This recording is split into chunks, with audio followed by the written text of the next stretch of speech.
Alan could not believe it. You're kidding me. We're going to lose $17 billion and everything's fine? Everything's great?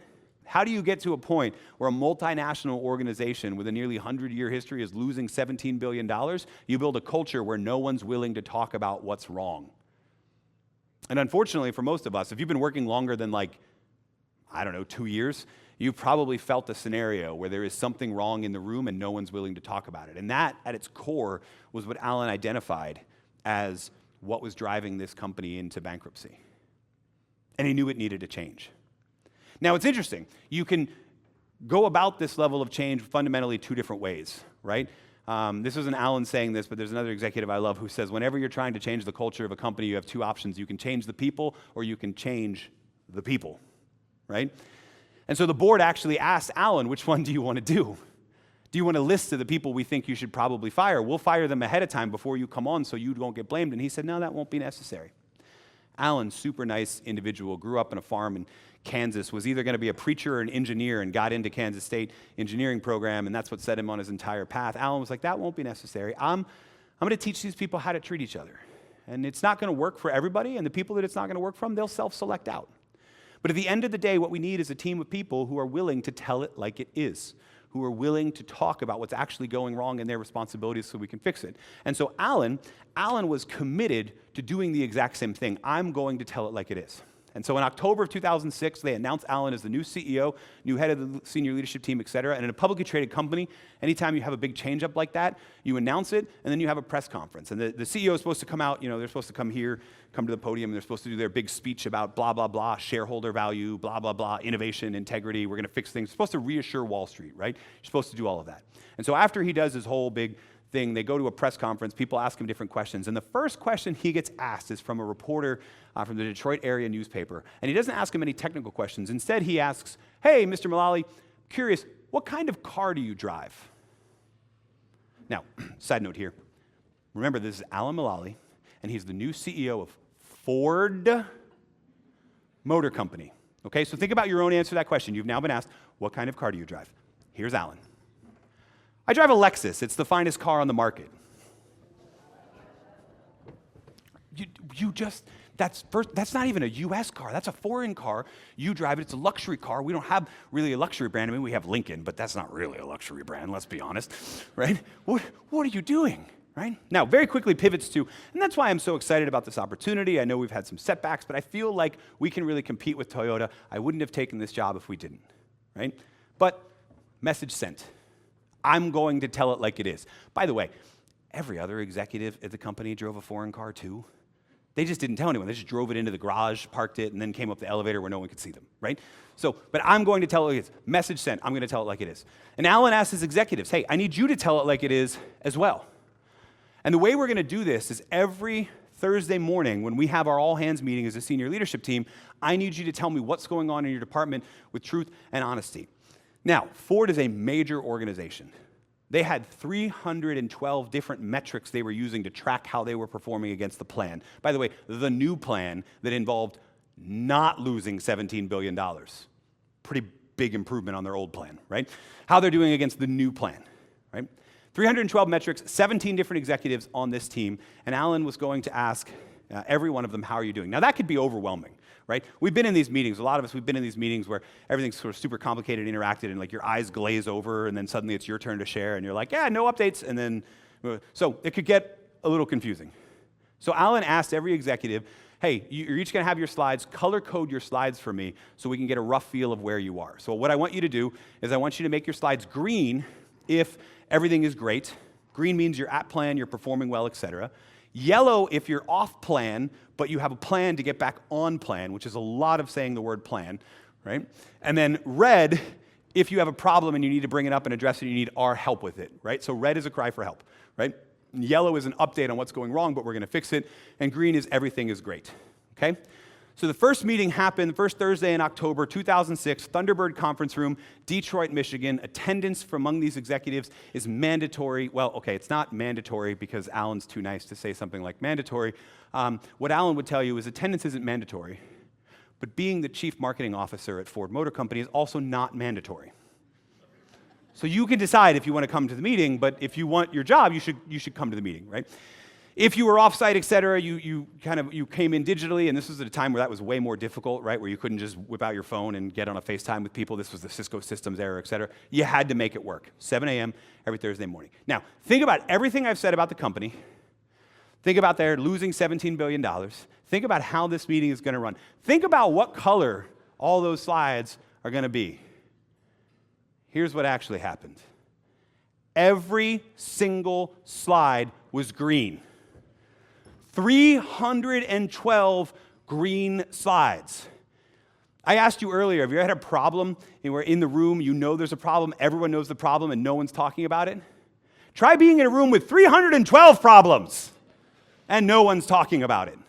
Everyone, hey, we're doing great, we're at plan, et cetera. Alan could not believe it. You're kidding me. We're going to lose $17 billion and everything's fine? Everything's great? Luckily for Alan, he knew it's just going to take some time for people to get to know each other, to trust each other, to change their interactions with others, right? And it did. It took time. It took 8 weeks of time. 8 separate meetings, 312 green slides. Every week, everything's great. Alan going, you're kidding me. New week, Alan coming in, hey, who's got the gems? He started calling red and yellows like gemstones, right? Who's got a gem where we can find and fix and unlock some value? Still green slides. Why? Nobody wanted to go first because everybody knew that they would also be first out the door, right? Nobody trusted each other enough. They knew how things used to work, and they didn't know, after they took this leap, how Alan was going to respond, so nobody talked until week 9. Wednesday afternoon, before the Thursday morning meeting, one executive was with his team talking about everything that he was responsible for. And that executive, Mark Fields was his name. I assume it still is his name. But Mark Fields was talking with his team, and he realized that they were going to have a delay in the launch of the Ford Edge. You remember the Ford Edge? The Ford Edge, if you bought one in North America, that was produced in Oakville, Ontario. And when it was first being built, the 2006 model, there was a delay. There was a safety problem. The liftgate mechanism wasn't functioning properly. And they could fix it, but they had to fix it manually. So what does that create? That creates a bottleneck. They're coming off the factory floor. They have to be fixed manually. They're building up in the parking lots outside the facility. We can't ship them in time. We're not going to hit our projected launch date. And you get to the point where you can't hide that anymore. We're not going to hit our projected launch date. So Mark tells his team on Wednesday afternoon, hey, I think we should make that slide red. What'd you just say? Yeah, I think we should make that. I think that's what Alan's been talking about. We should probably make that slide red. Mark, you can't do that. We can't be the first red. We're all out of here if we're the first red. We tell them, like, we've been hiding it for 8 weeks already. Like, let's just keep going. Somebody else will go first, right? We can't tell them. Mark's whole team said, hey, you can't do that. Think about what it'll do to us. But Mark decided, no, I think this is what Alan's been talking about. So in week 9, another Thursday morning, another conference room visit. In week 9, everybody's going around. Green, green, green, green, green. Comes to Mark, and Mark says, hey, on the Edge launch, we're red. We got a problem. Here's what's going on. We're not going to meet our projected lift date. We could use some help figuring it out. Yeah, it was that quiet. Everybody's staring at Mark. Turning back to Alan. How's Alan going to react? Looking at Mark, taking a big, long look at Mark. Bye, Mark. I want to make sure. I want to make sure I know what you look like because this is the last time I'm probably ever going to see you.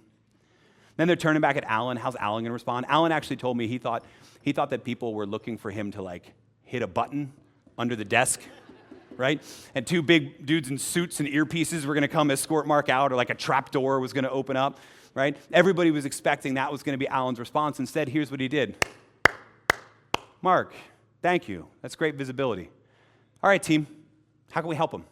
Let's not continue with this meeting. Cancel the rest of it. We're going to focus in on Mark. You're all lying anyway. He didn't say that, but must have been what he was thinking. Let's focus in on what we can do for Mark. And they talked about what engineers they needed to get shipped up there, communications team talking about how they could work with the dealers, et cetera. How are we going to fix this issue? Now, they didn't fix it overnight. Right? You can't take as complicated an issue of that and, like, suddenly next week he's going to be green again, right? But you could get him back on plan, right? And so that's the end of week 9. Week 10 happens, and all of the executives for the Wednesday before, they're all planning out their slides, and then they come to the meeting, and guess what color all of their slides were? They're still green, right? Because what is everyone thinking? There's no way Mark's in this meeting. We're never going to see him again. That was the end of mine. I'm glad somebody else could go first. Whew, pressure's off, right? That's not what happens. As the rest of the executives file into the conference room, they find that Alan and Mark are already there, following up on last week's issue and talking about what they need to do this week. In fact, Mark is sitting next to Alan. Did Alan just get promoted? What is happening here, right?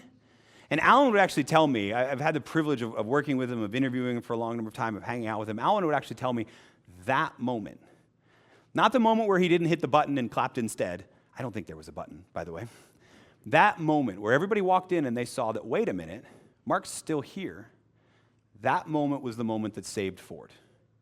Because that moment was the moment everybody saw, wait a minute, if we take this leap and we actually talk about what's going on, that's going to be met not with punishment, not with ridicule, but with respect. If I talk about where I need help, I'm actually going to get help.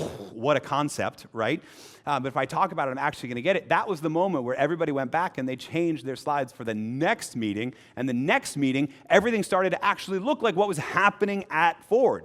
People were sharing their yellows, sharing their reds. They were talking about what's going wrong so they could actually fix it. And little by little, over the 8 years he was a member of the senior leadership team, Alan led them through the trust loop where they would share what's going on, have that leap met with respect and with the help they needed to fix it. And over time, they fixed it. 8 years later, when Alan decided my work is done, we've turned this company around, I'm going to go talk to the board, I'm going to tell them I'm resigning. 8 years later, Ford's share price was trading at $17 a share. I know what you're thinking. Man, if I could go back in time to 2006, buy some Ford stock and maybe some Bitcoin, I wouldn't even be in this room. Maybe not the Bitcoin part, but definitely the Ford stock. $17 a share, 170% increase. They went from losing $17 billion in the first year to a $6.6 billion profit in his final year. Showed the board his resignation and $6.6 billion profit. And Alan actually gave them one more thing when he announced his retirement. He said, hey, I've been thinking a lot about this. And this would be my nomination to succeed me as a CEO. And do you know who he picked? Mark Fields. First person to turn his slide red. That's a cool story, isn't it? It's a cool little ending. Nice, tight ending. I love it when movies end on that happy note. But time goes on. And here's the bad news. Mark lasted 18 months as the senior leader at Ford Motor Company before the board asked him to resign. And ever since then, it's been basically a revolving door of who gets to lead Ford. I'd be willing to bet that Ford wishes they could have Alan back. In fact, now that I think about it, I'd be willing to bet that Boeing wishes they could have Alan back too. But Alan's good. Alan's enjoying retirement. What Alan understood that Mark didn't understand and that any senior leader after didn't understand is that trust isn't given, trust isn't earned, it's not built, it's reciprocated. What Alan understood was there was a constant trust loop, a psychological safety loop going on inside the team that needed to be monitored. Because one time where people take the leap and it's not met with respect, they rescind some of their trust, and everything turns into a vicious cycle instead. And so when Alan left the organization, the culture champion for psychological safety left as well. In fact, that would be my biggest admonition to you, right? No matter what your position is to be that champion who's willing to match people's leaps with that sense of respect.